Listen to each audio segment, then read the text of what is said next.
नमस्कार, सखोल न्यूज मध्ये आपलं स्वागत। पाहूयात आजच्या ठळक घडामोडी। जागतिक महिला दिनाच्या निमित्तानं प्रभाग क्रमांक 8 मध्ये अष्टविनायक नगर गल्ली नंबर 12 मध्ये आरके फाउंडेशन आणि भाजप महिला पदाधिकाऱ्यांच्या माध्यमातून 10 ज्येष्ठ महिलांचा गौरव करण्यात आलाय। त्यांना शाल, श्रीफळ, सन्मानचिन्ह आणि बेदाना देण्यात आला।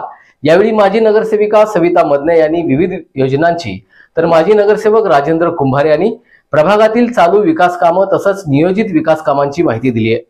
दरम्यान आमदार सुधीर गाडगीळ यांच्या नेतृत्वाखाली येणाऱ्या काळात प्रभाग क्रमांक 8 हा मागणीमुक्त करणार असल्याचंही माजी नगरसेवक राजेंद्र कुंभार यांनी म्हटलंय।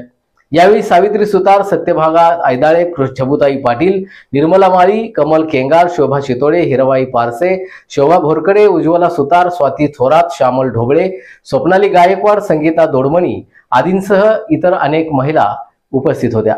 पाहूया।